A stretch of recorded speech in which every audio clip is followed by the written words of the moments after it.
Hello, and welcome to this lovely Scottish English evening episode of Working on a Dime. I am joined today by the most wonderful Chris and Yubi, and we're going to be talking about accessibility in tabletop role playing games, specifically in how we lay out our books, our PDFs, and how we make them more accessible. This isn't going to be comprehensive in terms of all accessibility. We're not going to solve every problem that's ever existed, but we are going to have a little deep dive into what Yubi does with Chris and the fantastic work that they're doing together to make some awesome zines that are just great for people to play, no matter where they're coming from. So I am Brian. I use he/him pronouns, and I run Dungeons on a Dime, which is a entry level tabletop role playing game publishing imprint. That's the fancy set of words that I say. Um, Today I am joined by Chris. Could you please introduce yourself? Hello, I am Chris. I run Loot the Room, I write games and do a lot of shouting on Twitter. I am extremely online, as I've taken to saying to people. I am currently kickstarting a project called D36, which is a quarterly zine of weird RPG content that Yubi is doing accessibility for, and is what we're going to be looking at for a little bit for the next hour or so. Hello. Fantastic. And as Chris has said, we are joined by Yubi as well today. Yubi, could you please introduce yourself? Hi, my name is Yubi. My pronouns are they, them. I also do a lot of tabletop RPG stuff. I run a podcast called The Mortal Path, which used to be in fifth edition, but is thank you, but is now in our own system of our own making. As well as we run other like side adventures in different systems. We've done Quest, Quiet Year. We've done oh gosh, loads. Some really um, like one shot little games as well, Steps of the Prophet and things like that. Really cool stuff. I do mainly my work in games at the moment is accessibility work, and I also do a lot of like crafting hobbies, sewing and stuff like that. Amazing. So we've got a whole host of talents here. Um, we are going to be looking at some of your work together. I guess it takes a little bit of introduction. Chris and Yubi, how did you start working together? And sort of what are you working on now? Let's set the scene. Oh gosh, do you want to go first? Sure. We've never actually worked together. We've known each other a few years. Yeah. I can't even remember how we got to know each other. It was either I think you asked me if you could use something from my blog in the Mortal Path. Yeah, I think Can't it was, remember. and then we were both living in the same city, and so we met up and we became really good friends, like offline and online. Um, but I mean, Chris is just the most amazing game designer, and I've done like a couple of my own little like games here and there, but like I mean, like they haven't plugged it, but like they have a Patreon and every month they release like this awesome game and I'm so in awe every time of the creativity. So it's we haven't worked together, but I think we've been kind of fans of each other's stuff for like Yeah, a lot, like years now. I the Mortal Path is one of the only actual play podcasts I actually listen to and keep up with. It's so good. You should listen to it. So yeah, Thank you. um, and I've been wanting to work with Yubi on something for a while, and then when we were doing D36, obviously Yubi's been championing accessibility in Mm. role-playing games for a very long time now. Um, kind of introduced me to the concept of putting alt text on images. I started putting alt text on images on Twitter, mainly because I didn't want Yubi to be mad at me for not doing it. And so when I started putting together the Kickstarter for D36, we spoke about bringing Yubi on board to do accessibility and make it screen reader presentable because I'm doing this really maximalist design that I imagine, as someone who doesn't use a screen reader and has never used a screen reader, is a nightmare for screen readers to parse, and I don't have the skill set needed to make it usable. Luckily, Kickstarter can provide me with a budget to pass that work to somebody else, and I couldn't think of anybody better to do it. So here we are. Mm. I feel like I should note that like the type of accessibility that I specialize in, it's accessibility like so many things is this huge spectrum, and it goes from everything from making a PDF readable for screen readers, to having trigger warnings, to having just a whole host of stuff like captions on videos like this, alt text. It's not just kind of for visual impairments and things like that. It is for a whole range of spectrum. Safety tools come under accessibility as well. So I want to be very specific in that I focus specifically on making digital PDFs read really well on screen readers. That is very specifically what I do. And for myself, like, so I have ADHD, I have dyslexia. I also do a bit of kind of consulting on whether I can actually like read a PDF because of the fonts and the backgrounds and things like that. But it's always a conversation between the artist and sort of the person who is, taking in that art. And one great way to provide is to provide options as well, so you can have that kind of glorious full color PDF exactly as you imagined it. And then you can also provide something as simple as like a plain text version that's going to bypass anybody's difficulties with color blindness, for example. For me, mostly it's fonts specifically on backgrounds. Or for me, like the letters all kind of jumble in, and I find it very difficult to actually pass the words. So having a simple kind of plain text document, as somebody who doesn't use a screen reader in their day-to-day life, is really useful, because I can just like check that one little thing that I can't quite make out while still getting um, whatever the artist wanted in the PDF. Perfect. Well, I think this is the best time to just swap in and actually start looking at some examples of what you two have been working on. So, Yubi, right now you are sharing with us Oh, a yes. wonderful little snapshot of something from D36. So, Yes. I think the best way to kind of structure this conversation is, I think, for Chris to describe what's going on in the spread, Mhm. and maybe talk about the work a little bit. What are some of your favorite parts of the design? And then for both of you to then talk about how you would make this more accessible. And maybe even Chris, like, talk about how that might have fed into your creative process while making this. Sure. God, where to start? It Um, sounds really big and lordy. Just anything that falls so out will have fun. this is from Cat Evans' piece for D36 called "Things the Meat Say," which is a um, set of tables and procedures for telling fortunes from rummaging through body parts. Was the pitch that Cat gave me. So every spread in D36 is, when you're doing this kind of Maximus layout, everything you have to approach as like almost an art piece in its own right, and working on how um, the images and the text and everything work together as one piece, rather than just like in a more traditionally laid out book, you would just set a couple of paragraph styles and throw two columns on a page and just do the whole document like that. And with doing this, you approach every spread differently and separately. I did a stream on Sunday night where I did the layout for a playbook, one of my pieces for this, that shows the process that I went through and the thought process a little bit more. Um, but in terms of, I didn't have a huge amount of like, God, I don't even know what I'm trying to say. In approaching it, I didn't have accessibility at the forefront of my mind going into it. The main thing was that my big like bugbear has always been that I can't read things off screens, especially if they are in like a traditional portrait layout. And so a few years ago, I switched to almost exclusively using landscape layout and screen like 16:9 ratios, because I find that much easier to read from. I did an adventure on the DMs Guild years ago called Boulette Storm, which was all like an interactive PDF where you don't even have to scroll; you just click through it.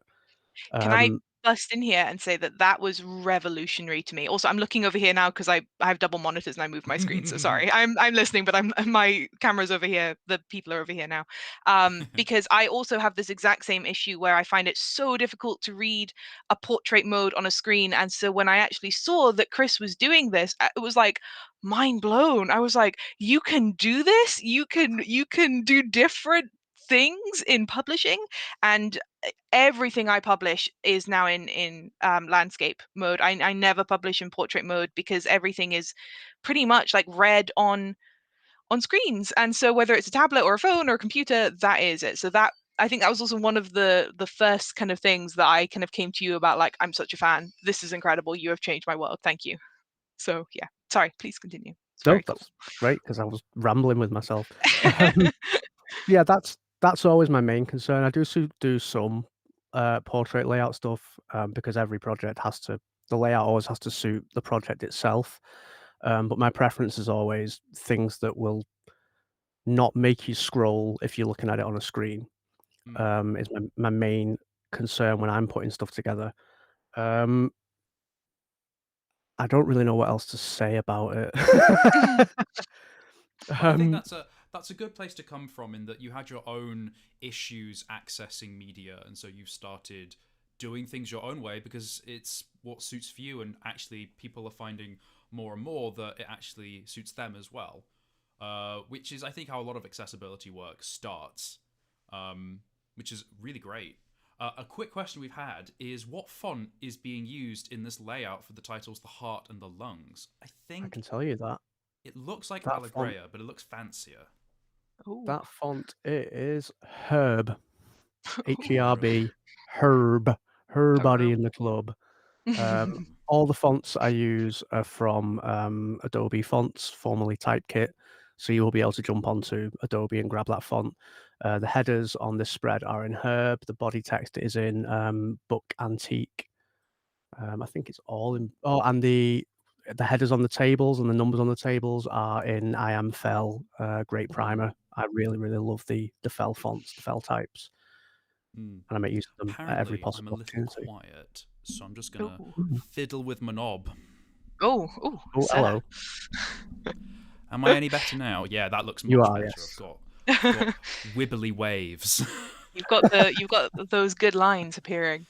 I Mm-hmm, think also, like, another important part of accessibility acknowledgement is there's never a one size fits all file, and that should never be your goal. The real goal that I would kind of put forward is to provide as many options as you are able, because you will find that people have different ways that they learn, different ways that they read and consume media, and by providing people with options, with a couple of staples, and those staples being that you should have something that will go on a screen reader, so somebody should be able to read it with the screen reader, and images should have alt text, but sort of presenting more options rather than trying to make a one size fits all document is definitely the way to go, because just even within things as like dyslexia, there are so many different levels, and people will have different varying degrees, and something which to me is readable might not be readable to something else, to someone else, and vice versa.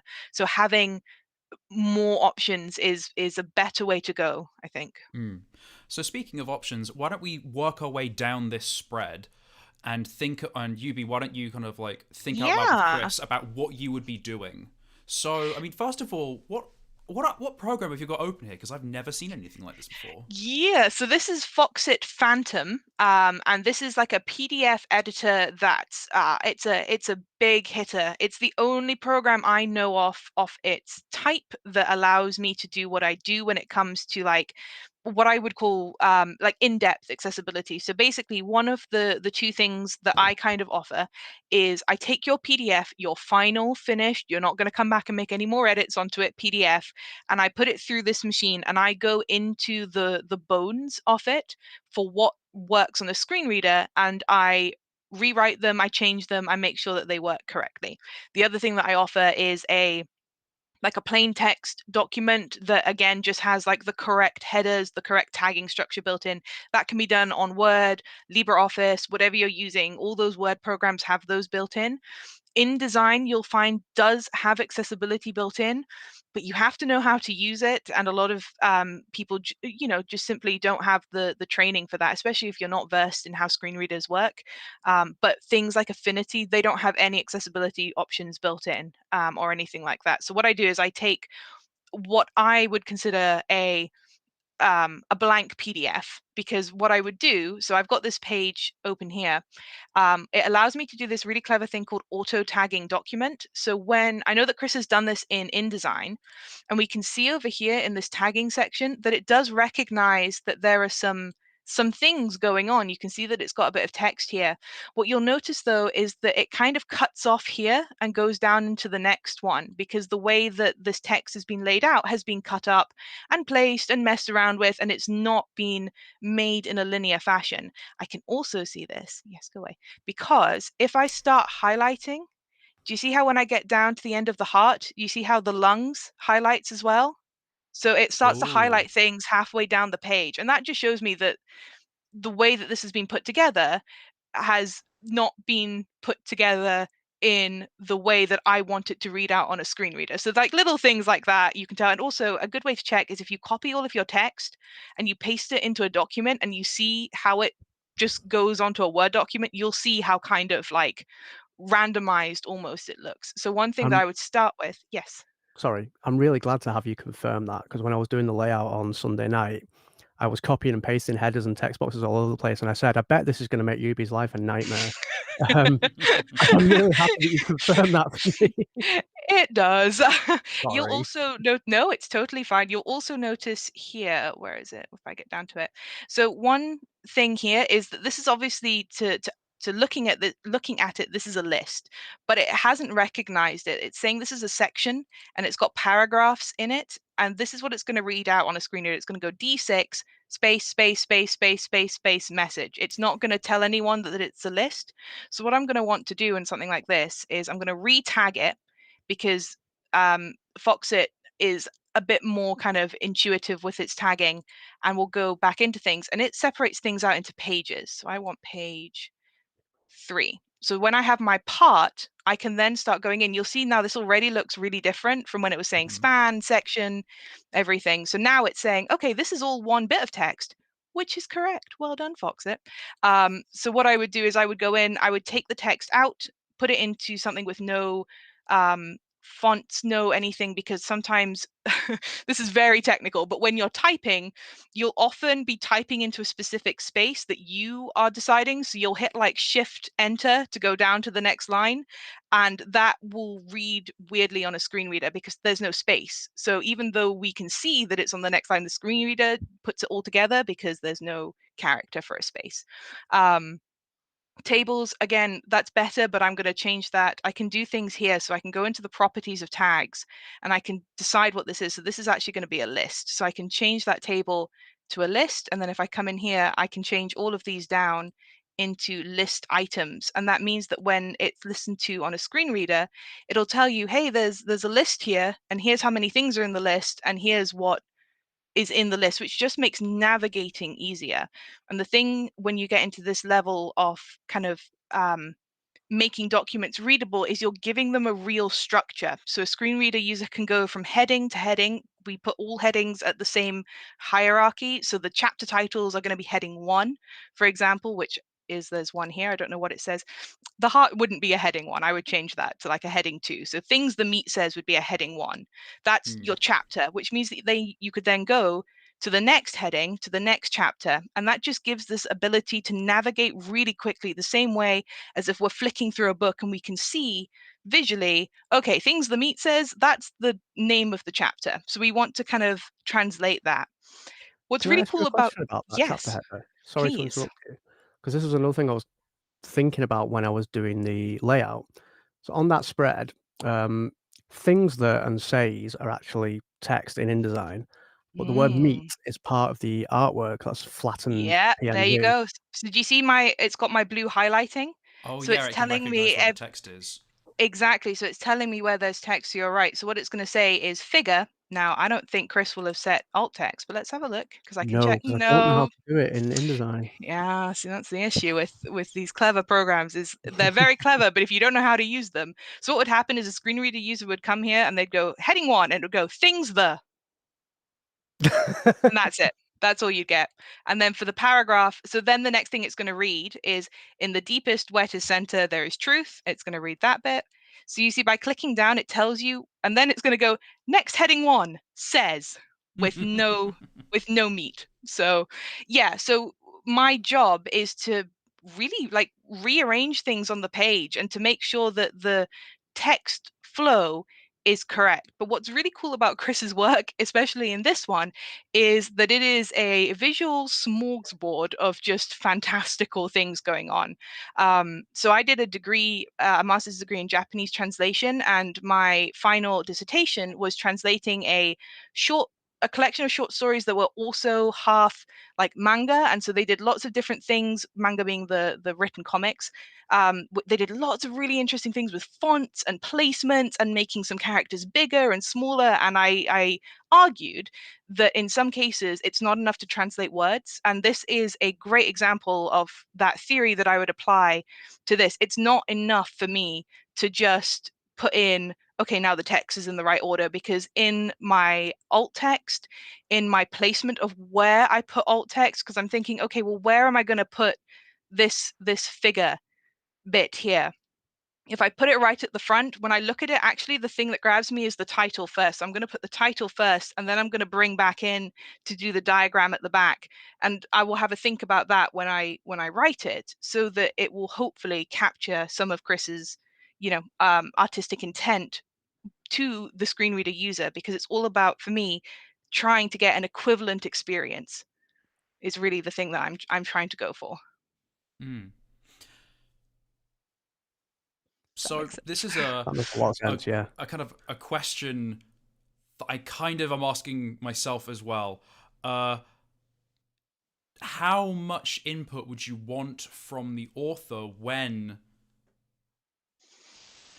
I I've got the phrasing. I have the phrasing. So Oh, essentially, go for it. you are an intermediary between the audience and the artist. Chris here is the artist, and the Yeah. readers at home are the audience. You are the intermediary, so you get to essentially put a lens on a piece of artwork to make it accessible. How Yeah. do you go about doing that in an unbiased way? How much input would you like from Chris about what they consider as important in the spread?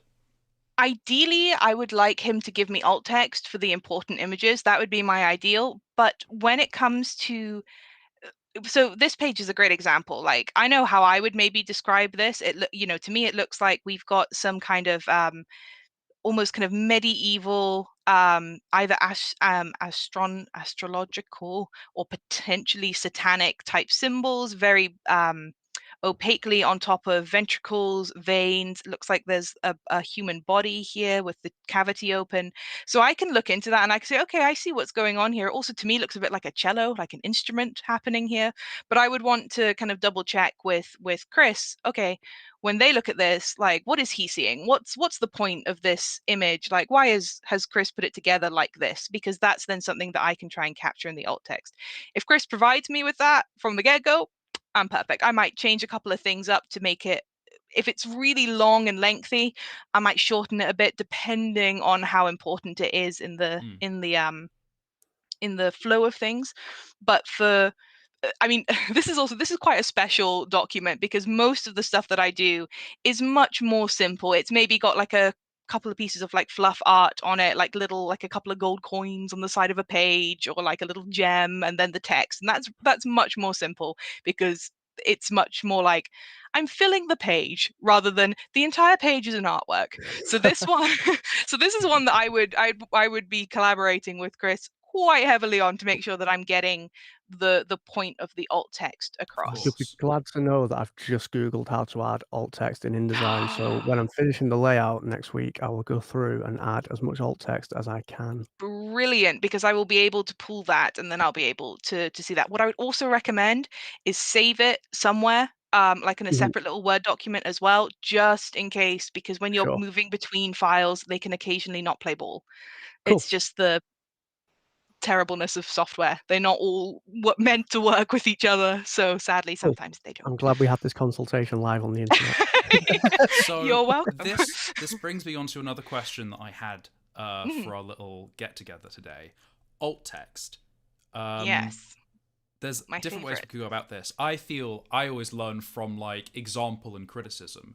So I think it could be really interesting if Chris, you could describe an aspect of the page, and then Yubi, you could like improve it, and or even just be like, it's absolutely perfect, and Chris is a blessing. I can tell you what we can do, because this spread I've written alt text on the Kickstarter page, so I could just read that out to you for Yes. these 2 pages. Ooh, something Um, prepared earlier. It's a Blue Peter yeah, and that moment. way, if you tell me it's trash, I don't feel bad because I wrote it a week ago. Yeah. Go for So, it. for those 2 pages that we've just been looking at, the title page, Things the Meat Say, and for this, there's a picture on the Kickstarter page that is a digital mock-up of the 2-page spread. Just going to And jump in and say, so, could you give us the link to that Kickstarter as well, which is still live for the next few days? yeah, You should definitely back it. I'll drop that in the chat and see if YouTube lets it exist. Oh, exciting. So, the alt text I wrote for that 2-page spread was a digital mock-up of a landscape book lying open to a 2-page spread. Faded parchment on the left is overlaid with a medieval illustration of internal organs and the words "things the meat says" in organic type. I didn't put the actual, like, the text on the alt text because you can't really see it on the preview. Anyway, the right-hand page is overwhelmingly red and shows an illustration of a person with their back peeled away to reveal internal organs. A set of tables next to it give instructions for fortune telling with body parts, is what I wrote on the Kickstarter page for the digital mock-up of those 2 pages. I'd give that a solid 9 out of 10. Oh, The I'll take only that. point, the only point that I would ask is, what do you mean by organic? Because if I don't look at it and I'm trying to imagine, what does organic Mhm. text mean?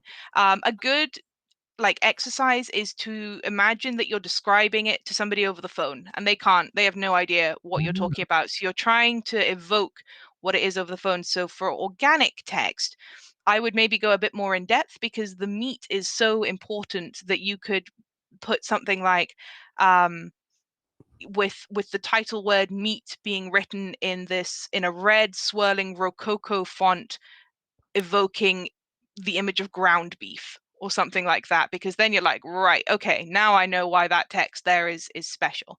But other than that, very good. I cool. think also because it's a title page, you have much more leeway as to how much information you want to give. You could go into more of the symbolism on the image, the person kind of standing on what looks like maybe a skull or something with a snake coming through it. You have the a blood stain in the bottom left corner. Because it's such a big important page, you can give this a bit more if you want. But what you have is certainly not not wrong at all. It's very good.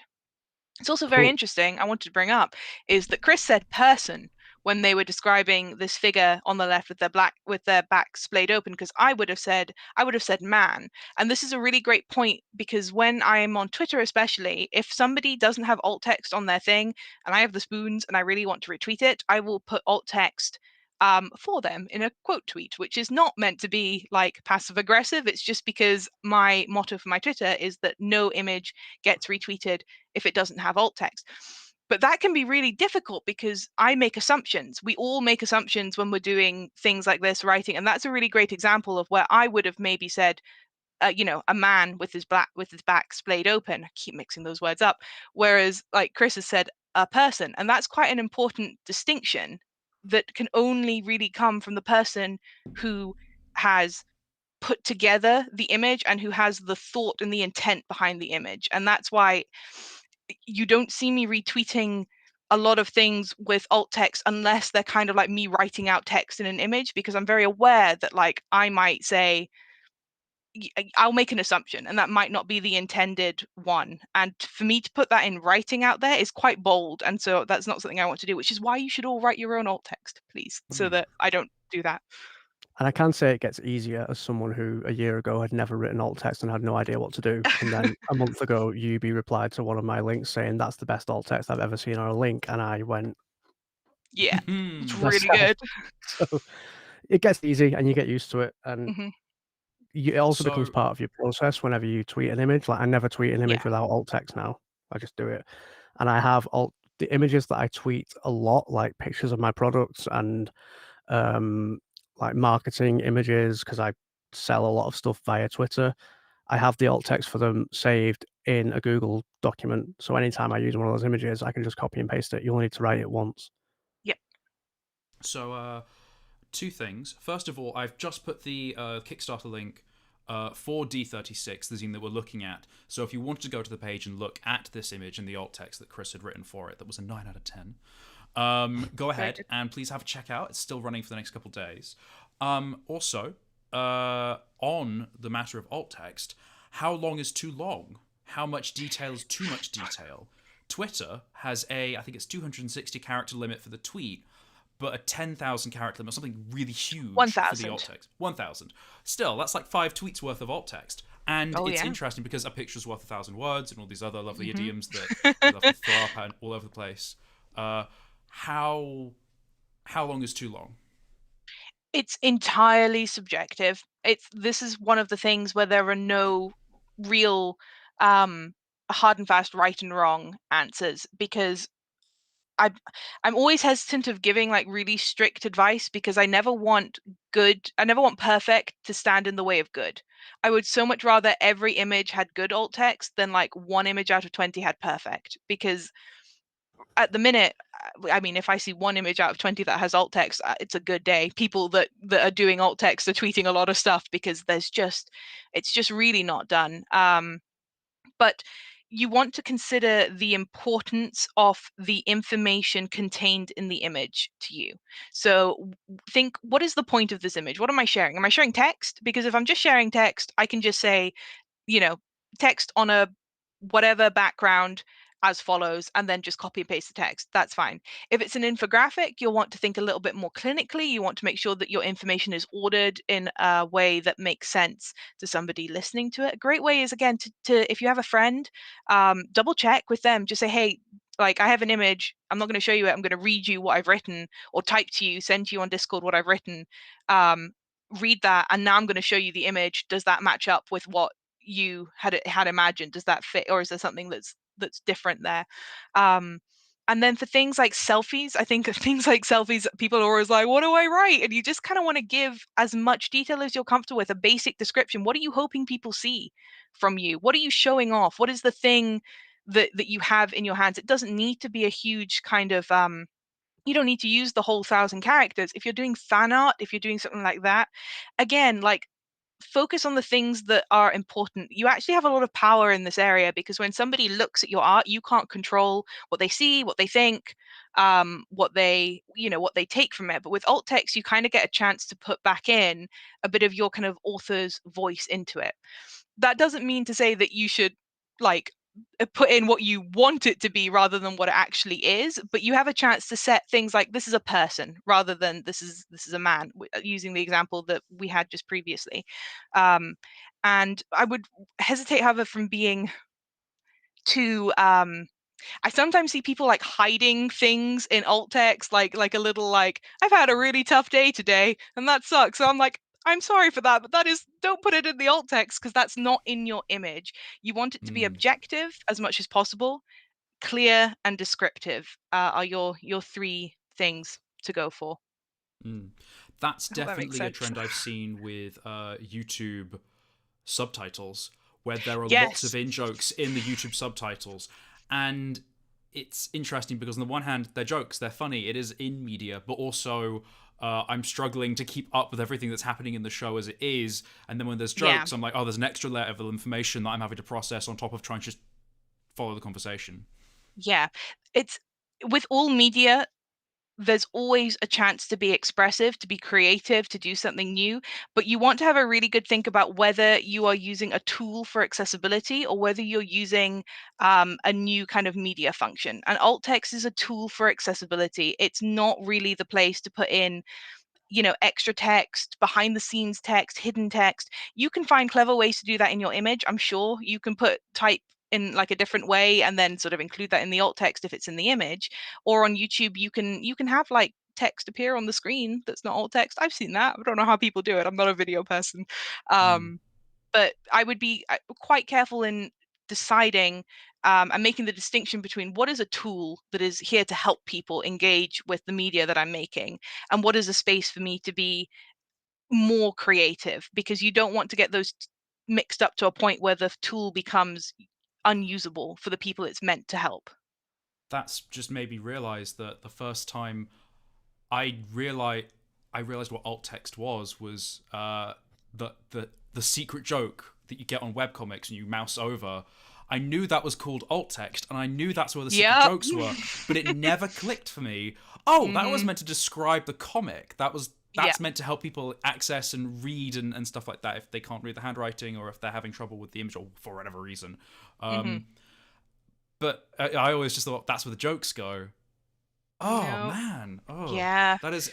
And It's interesting how we digest media and how it can get perverted along the way. yeah, and it's always one of those things where like it's great to have places where you can be more creative, you can have secret layers, but when they are overtaking the place of a tool or a function designed to help people, that's when it's maybe time to rethink how you put in those clever little, extras and things like that. Um, so there are a couple of really great articles. I would check out Dots RPG. They have really great articles about alt text. I know because I wrote them. And also, and there are also I tweet links about it quite a lot. Like, feel free to sort of. I mean, I'll just retweet a link. Please don't have 100 people at me asking for a link to an article. But if you simply type into a search engine, good alt text, you will find plenty of links that will basically tell you what I've told you, which is clear, concise, descriptive, objective as possible, but don't let that become totally bland and dry. You can have a little bit of description in, you can have a little bit of your own flair, but keep it concise and as objective as possible. Amazing.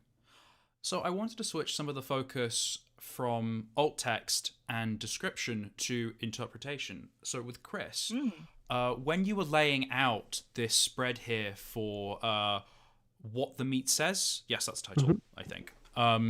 Things the meat says, What? yeah.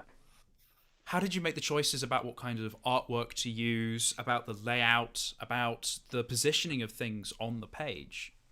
Because that's another That form is of accessibility. Because we've talked about like the screen reader aspect, but you've talked about like the landscape and the able to digest the media. That is another totally valid form of accessibility. So how have you approached this with that being a consumable but also visceral piece of art?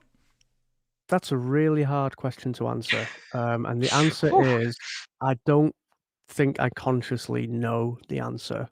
Um, a lot of people are very like educated in design and layout and in, how pages flow and in how to use grids and that is a school of knowledge that I have no experience of.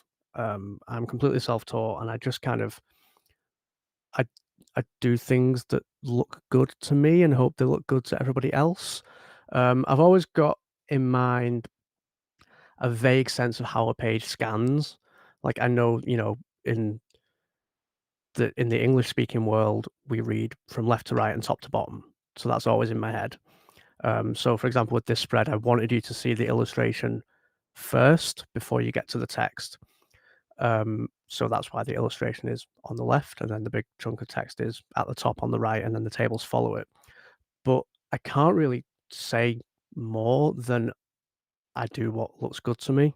Um, and if you I keep talking about the stream I did on Sunday, but that's because I think actually watching me do the layout for it answers the question of how I do layout better than I could with words.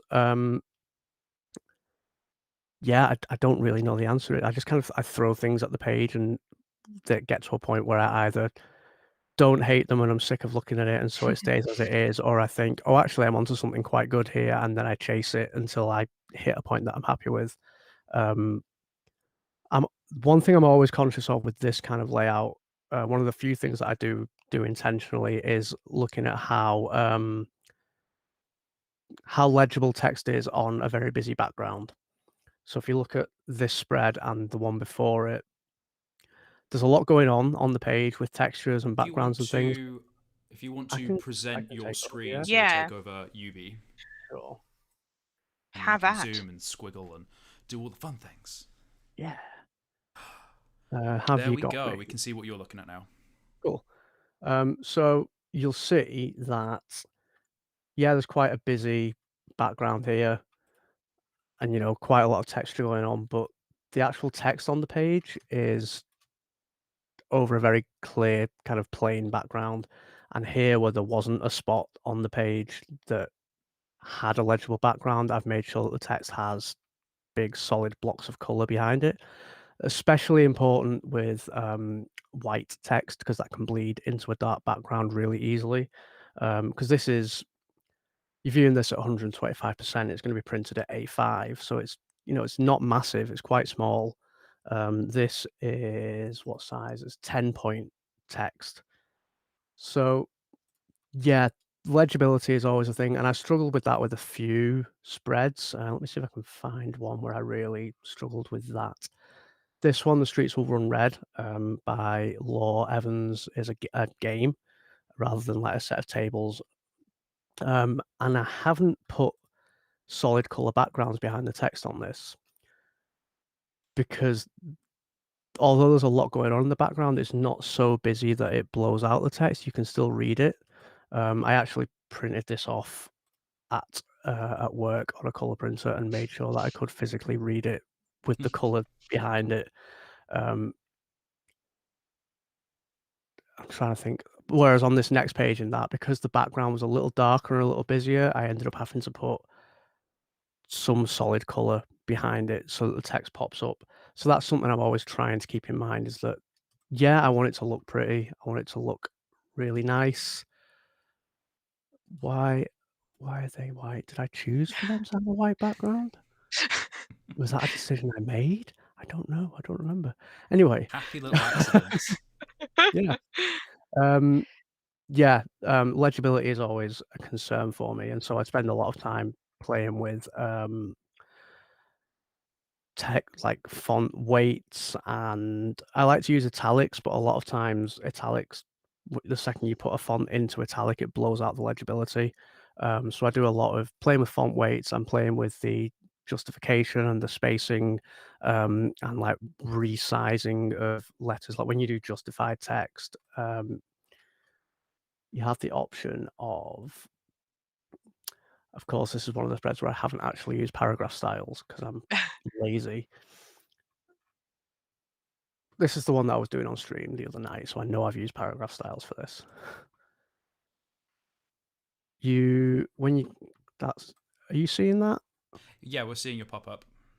Cool. Chris, what's a paragraph style in terms of layout? Because I know what it is in terms of like I can explain accessibility, while but Chris gets his thing ready. So please. character styles change the individual nature of a piece of text. So you might say bold or italic, or bold italic, or bold italic and white, while a paragraph style affects an entire block of text, and that is Okay. so it's the hierarchy is paragraph style, character style. So character styles override paragraph styles. You can't have two paragraph styles on the same piece of text, and they are useful when you're laying out large volumes of text like entire books. So you can say, have your header 1, your header 2, your header 3. Those are Yeah. your classic paragraph styles in your paragraph. And then if you want to say emphasize a word, then you can bold it with a character style. And it's Okay. important to have the styles because it means that you can edit the style and then it will update the entirety of the document, because it's all tagged with, well, this bit is paragraph 1 and this bit is paragraph X. If you were to do it individually, like you would say in Word, by individually going in and bolding things, it would still look the same. But if you want to change all of the bolded words to be slightly thicker and heavier because that's the style you want, you'll have to go through and do the entire book bit by bit. That's really interesting because paragraph styles, not so much character styles, but paragraph styles are so essential for accessibility because that tagging that you're talking about, that is the language of the screen reader. So that is the language that it speaks. And I often find, and I'm going to be very rude here because I found it quite a lot in official Wizards of the Coast materials, that paragraph styles have been set for aesthetic, for visual aesthetic, and not for the accessibility underneath, which means that the accessibility is all out of whack.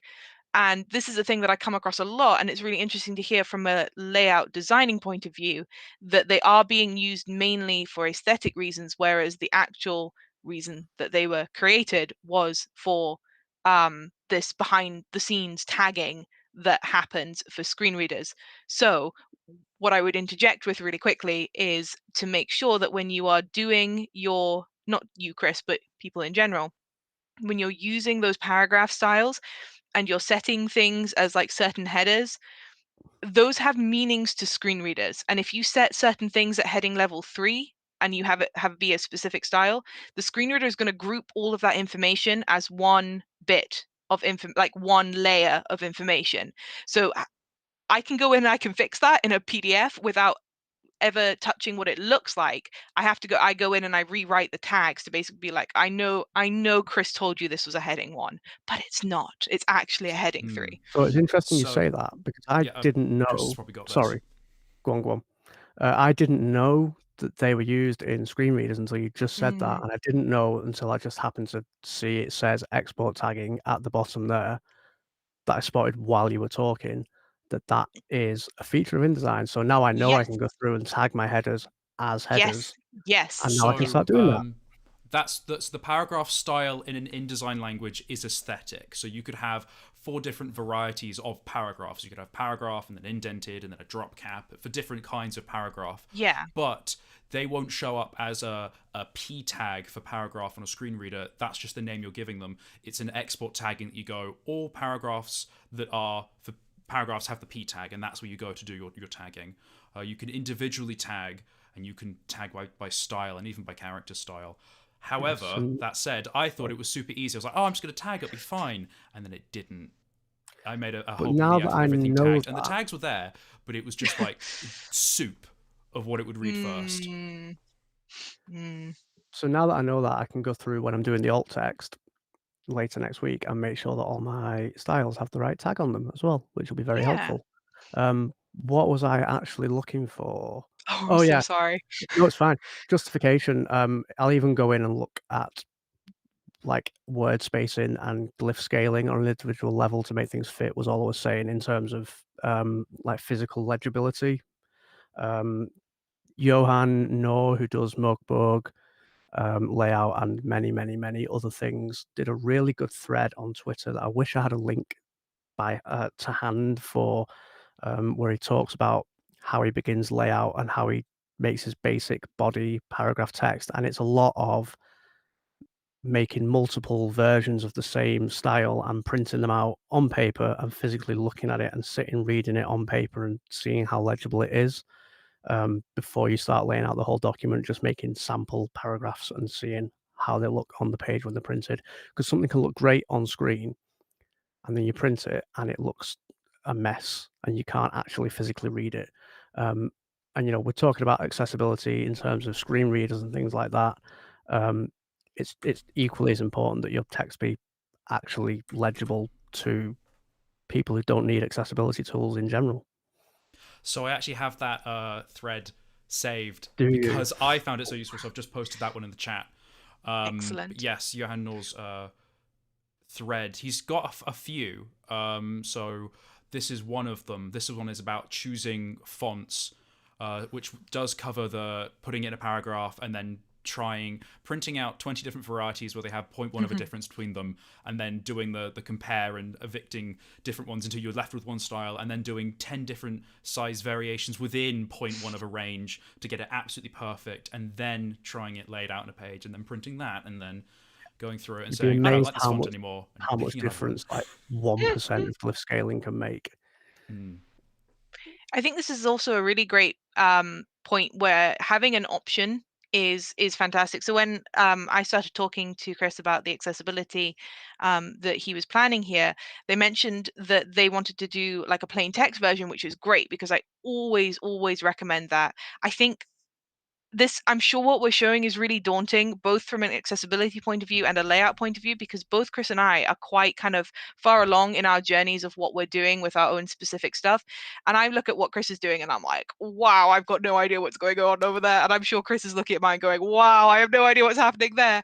And I don't want to freak people out about like not knowing where to even start. So I would say that if you're looking to make your game, your PDF, your media more accessible is to provide a plain text copy, even if it doesn't have like a heading structure to it, even if that's at this minute a bit beyond your capabilities. Again, Dots RPG has some fantastic articles about how to use like LibreOffice, Microsoft Word to create headings that will be navigatable by a screen reader and how to export the tags. But just put all your text in a like a linear fashion into a plain text document, make it have a search engine for sort of dyslexic friendly fonts, make sure the font is quite large, it's quite nicely spaced, and it's not very busy, and provide that. And that's going to be a really, really great option for a whole range of people, because if you do it, especially on a word processor, they generally read quite well on screen readers. For the most part, there will still be some issues, but they're much more likely to read than a PDF that has been made in Affinity. And I say that as somebody who uses Affinity and has to like take their PDF and then fix it in another program so that it works. But that plain text copy is a great first step, because that just bursts open doors for people like myself with dyslexia, because I'm looking at Chris's work. On the page that I'm looking at, I'm still looking at like the lungs. I know that the word that comes after is communication, but for me, I see CO ication. Like those letters in the middle, for me visually with my dyslexia, they just merge into one. I find italics very difficult to read. From like context, I can work out that's going to say communication.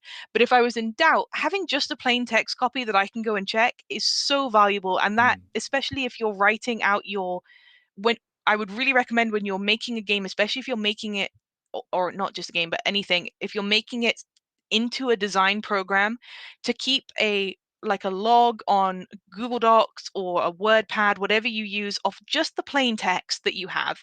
And as it gets changed and edited, just edit it over there, because what you'll find at the end is you already kind of have written for you your plain text document as you're kind of using both at the same time. Quick note, Google Docs, not very good for accessibility, does not export a tagged PDF. A tagged PDF means a PDF that has the tagging structure for screen readers embedded into its code.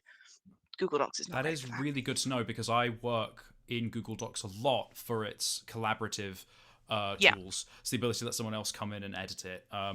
My editor and I, when we're not actually just shitposting at each other, we do actually do a lot of good work back and forth and commenting, and it's very constructive. So it's good to know that it doesn't do tags, because I would have just exported and be like, it looks pretty to me, hooray. I was just sitting here thinking, oh, I'll just knock out a Google Doc in PDF. Nope. Nope. I'd recommend Word is a pretty steadfast good one. You'll just want to, Chris showed there when they brought up their screen, there was a little option that said export as tagged PDF. Your word processor will have that. It will have that option. You'll just want to make sure that that is ticked. And that will make sure that if you have gone in and you've put in your kind of basic headings, that those will export nicely. I would also honestly recommend, there's depending on what iOS, is that the right word? What thing you For use Macs, for anything? iPads, it's iOS. Oh, what's the word for operating OS? system. That's Yeah. it. Sorry, but depending on what operating system, we'll just go with that. There will be a free screen reader for you. For Windows, it's NVDA, which you can download for free. I would really recommend, if you're a designer or a media creator and you are really interested in getting more into accessibility, block out a bit of time, half an hour at some point, download a screen reader onto the thing that you use the most, and go through some PDFs with it. Again, dots.rpg is a great place to start, because they give you lots of options for documents that work perfectly on screen readers. I know, because I wrote them. And just take a bit of time kind of experimenting. If you search the name of your screen reader, you will find all sorts of hotkeys that will tell you which buttons to press to navigate back and forth. It will be quite loud when it starts. Fair warning, I would not start a screen reader with headphones, because they do have a tendency to come on quite strong. But take the time to just experiment, because when you start getting to grips with what they can do, you'll start to get a bit more of an innate understanding of A, how difficult documents can be to navigate, and B, how quickly people who are fluent in screen readers, I would say that I'm not fluent, but I'm what's the word? I'm very I know the language. Like I know how to use screen readers. I still have to look up like guides for specific keystrokes. My very good friend Tyler and I have worked together. Tyler, they exclusively use a screen reader. They're blind, and so we've worked a lot together. They are of course completely fluent. But having a screen reader literacy, I think, is a really great step to block out the time and work out that. Sort of walking a mile in their shoes, so to speak, Yeah, getting that exactly. experience, and then be able to then practice and apply that. So Exactly. if to kind of start rounding things up, if the plain text version is your like one-stop tip, your entry-level tip for making things accessible is make your beautiful artwork and make your beautifully written plain text version. Could you give an example of the hierarchy of how you would, like, order of things you would describe on this page, the heart, the lungs, as opposed Yes. to what the meat says? So you don't have to say the actual description, but you'd say, I would start with this person, and then I would, and then da da da da. Yeah. So if I was doing a plain text version of this page, I would do exactly that. I would start with the person. I would indicate in the plain text that I'm describing an image. So you can either set a key at the beginning of the document to say, everything with image colon is an image description. I would, again, in that plain text version, don't use different fonts, don't use italics. I wouldn't even really use, bold is usually okay for dyslexia. No italics. You want it to be like as plain text as possible. Visually as plain text as possible with your tagging in anyway. So I would start with the image description. I would then go on to the autoptic haruspecs bit. So I would do then the text, make sure that there's a clear space between death rattle, the truth is visceral, because we've got two separate paragraphs. I'd go Quick in for question. then, yes. Would you describe that the text is italicized? Because there's a difference. No, I wouldn't personally, because you run the risk of overloading information. I would. Is it really important that the text is italicized? Does the italicization mean something that I would be understanding reading this, or is it's just visually different? So when I look at this, I think it's italicized because it's visually different, rather than it has an innate meaning that needs to be communicated. Okay. So I wouldn't put that in. I'd also, because the part of the point of a plain text is for if you're looking at a PDF and it's unreadable. If you're looking at it, then you can see that it's italicized, but it doesn't really matter that it is or that it isn't, if that makes sense. So I Unless it was a wouldn't. I unique case. So, like, Unless it was a we would unique then case and it was describe important. how meat looks in what the meat says, because that's important, because it's a specific choice about making meat look like Exactly. Like Baroque meat. flesh. Baroque meat. Exactly. Yeah, exactly that. And also, the person who is using your plain text document with a screen reader, you don't want to overload them with extra information. You're looking for an equivalent experience. You're not looking to describe like everything to such detail that it becomes more of an effort to get through the page on a screen reader than it is to get through it on the PDF without a screen reader. Equivalent experience is the key here, and there will be some stylistic choices that you will make that somebody else wouldn't make, and so on and so forth. This is again where all things are art in this nature, and as long as there are some basic ground rules that you follow, kind of what you do afterwards is going to be subjective in a way. It's there's not going to be um a right answer for all. So what I would do is I wouldn't mention that it's italic, because to me it doesn't matter that it's italic. For me it's just a slight visual difference that doesn't impact the meaning of what's going on. So I'd put the text, I'd make sure there was a clear space between the two paragraphs. I'd go in again on the heart. I would maybe in my plain text version make it bigger. I'd pick quite a big font for my base font, probably a 14 size, and then I'd make the heart bigger. I would come again. I wouldn't italicize it again, and I come in with just underneath the heart, so making a clear visual difference there.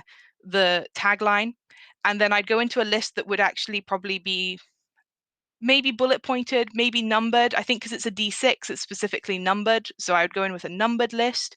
Again, making sure there was space between the tagline and the box. It wouldn't be a box; it would just be like a list with the title. And then I do the same thing for the lungs. So a bigger like bit for the lungs, tagline clearly underneath, and then the boxes. Depending on how kind of, so that would be my very basic version. I might mention that the background of the boxes are red, especially if I do a second kind of image description after my first one to describe kind of like maybe the background of the thing. Again, it depends whether or not you are it depends on what level of information you want to give across, you're trying to give across, because again, this is where don't let perfect stand in the way of good. Don't get so worried about a plain text version that you end up not providing one because you're worried there's not enough. Just start with image descriptions and text clearly laid out. Anything on top of that is fantastic. You're looking for an equivalent experience, but also you're learning. Like, as as brutal as this sounds, we're all kind of learning together in how to do things, and nobody's PDF is perfect.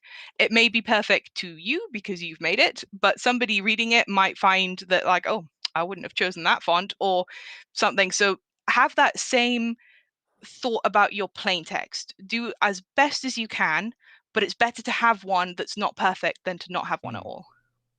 So I'm That's going to something that I was ask going if. to say as well, is that, like, not everyone has the same resources. I'm Mhm, very lucky mhm. that Kickstarter is paying for me to pay Yubi to do this. If that hadn't happened, the accessibility option for D36 will probably just be like, I wouldn't even know that Google Docs is a bad idea. So it would have just been, here is a PDF that I exported from Google Docs, or maybe here is a link to a Google Doc that you can view.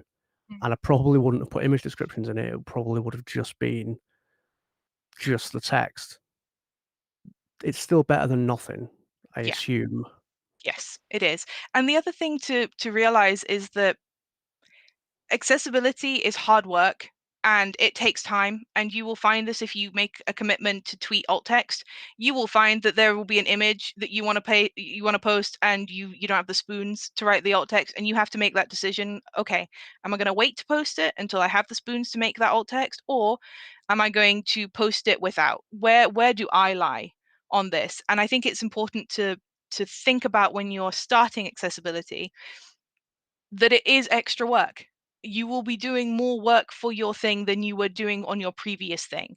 And that is a thing to accept when you go into it, that you will be spending more time on your documents, you will be learning new skills, and you will be honing methods that don't have like an exact right or wrong answer. And there's going to be lots of points where it will be very kind of, you'll spend I've done this, you'll spend hours and hours on tags, and you'll export it and you'll run it through a screen reader and it won't work, and you'll be like, why, I did everything right, and it's the worst, it's the worst. um but if you can see it as part of your learning process and part of your work ethic, those are really great steps to start making the changes towards accessibility. But again, the biggest thing I would say is provide options. Plain text is the best starting option. Some people might want audio recordings. I personally don't particularly like audio recordings of things, but some people really love them. What you can provide is totally like dependent on what you have access to, what you have time to do, what you are able to do.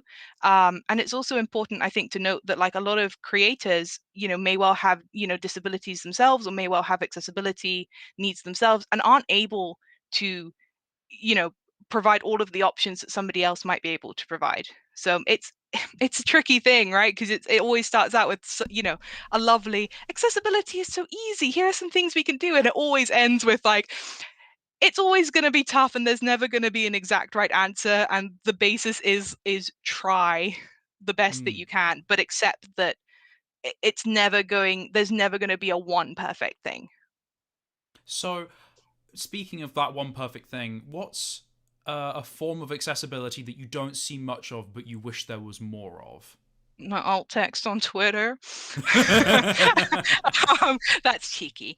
I would like. Do you know what? I would like to see more big publishers in the tabletop role playing industry. Not just tabletop role playing, but in the gaming industry. I would like to see more big publishers who have the means, who have the money to hire people, who have the time and the ability. I would like to see them making a really serious push towards accessibility, because I think this is another one of those things where it's the right thing to do, right? Like, we all know that accessibility is the right thing to do, and it often falls on minorities, on small publishers, on like the individual who wants to do the right thing, who is then taking up the mantle of the hard work without seeing that being mirrored in big companies.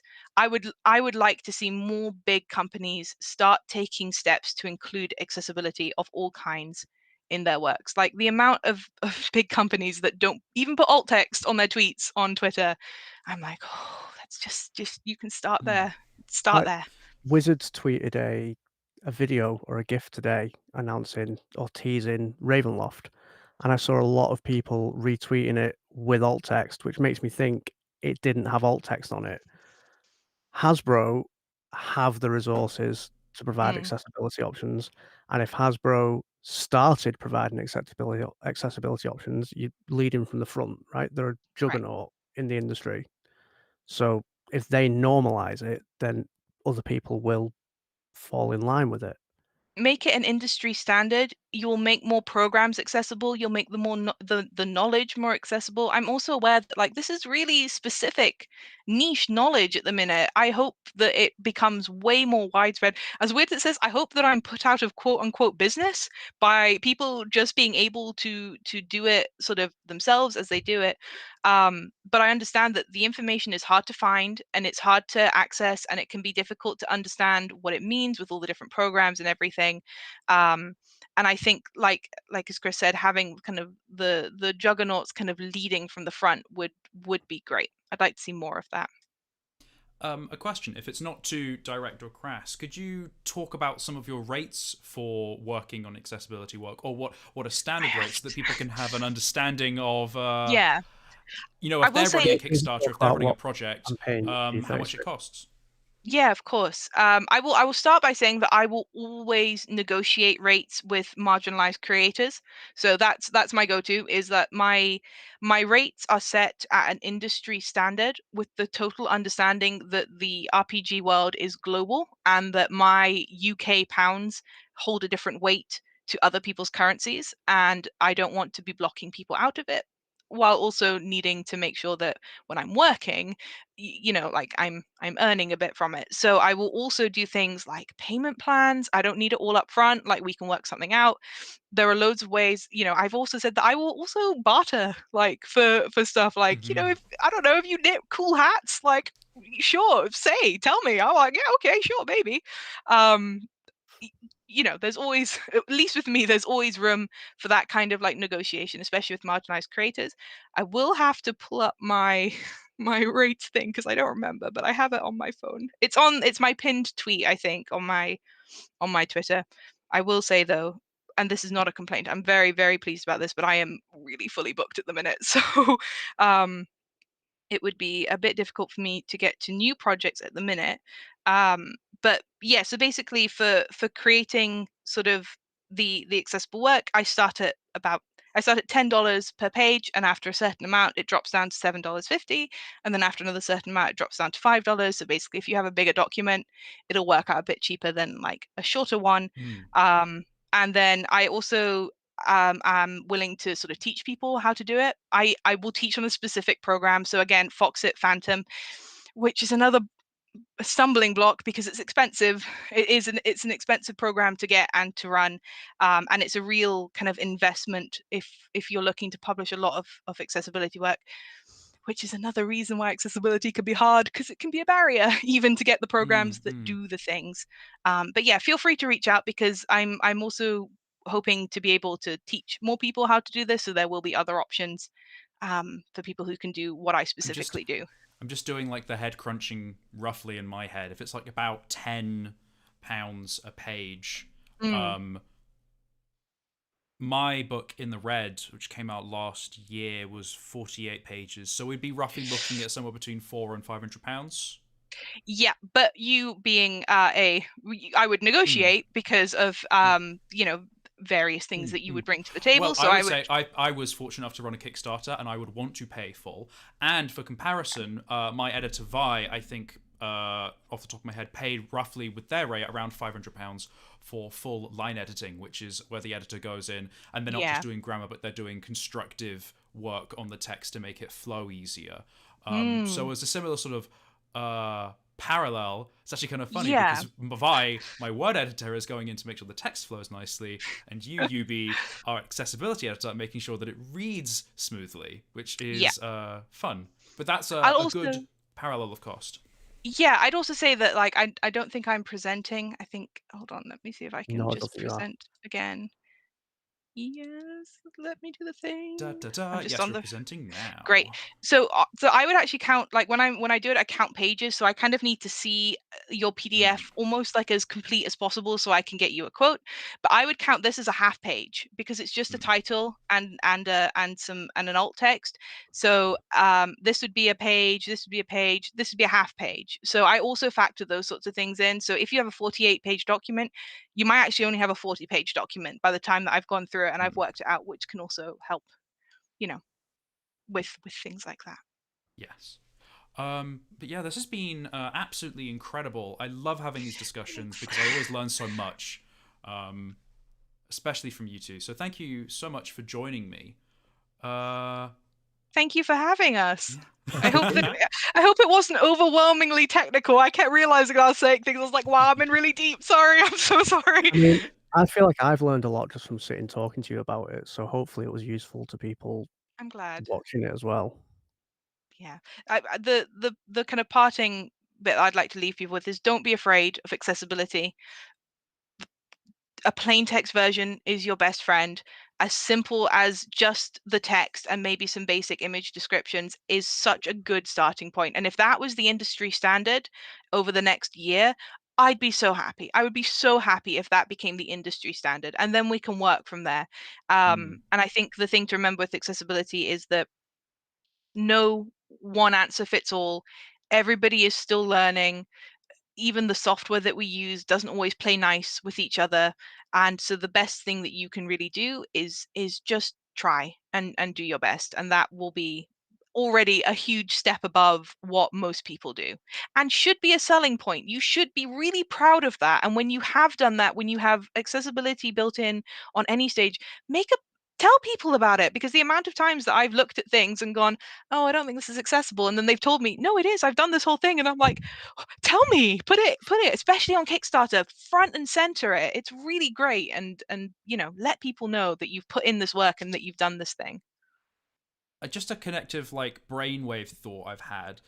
Accessibility work is fantastic, not in terms of just actual reader accessibility, but it's also in terms of community accessibility. When you're putting together your plain text version, if you're working on a system or a setting, that so easily gives you everything you need for an open gaming license, which allows people to then riff with what you've made and then convert that.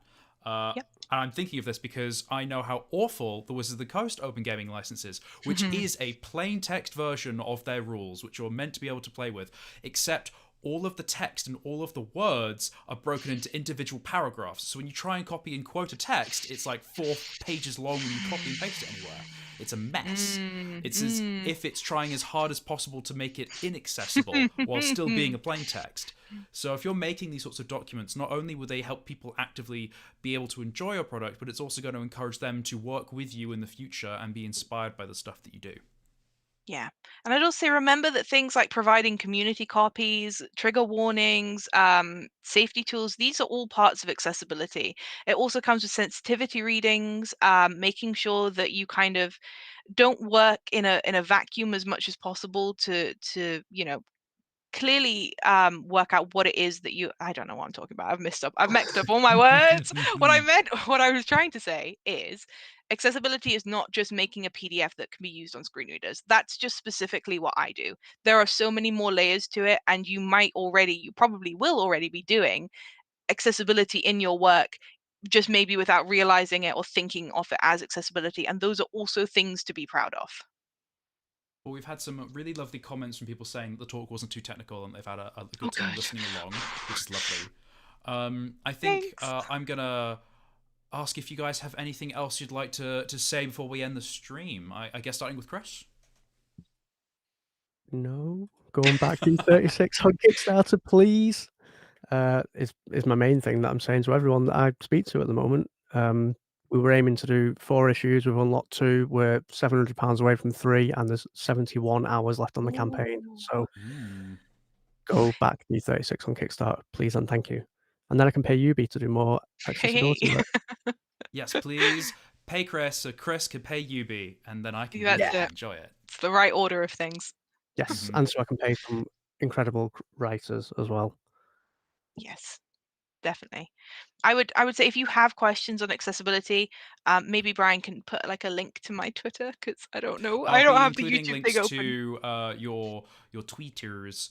Ooh. Yubi is at UZBadYubi, I Yep, think. Uzbad Yubi, that's it. Um, Uzbad yep. And I'll put these in the description. Don't worry. And Chris is at Pangalactic on Twitter. So if you want to give him a little tweet. Oh, I like that the captions were fine with Pangalactic, but they were like, no, we're not going for Uzbad. We don't like that one. Yeah. Oh, I did it. That's it. That's how you spell it. Great. Okay. So if you have any accessibility questions, feel free to at me. I wouldn't recommend DMing me because they get hidden in like a little separate folder. So if you do DM me, at me to tell you that you DM me. I can't always promise that I'm going to give you a totally bespoke response. I might just link you to some articles, but I will always do my best to at least help start you on your journey. Amazing. Well, I think this is going to be a nice way to round off the talk. My name is Brian.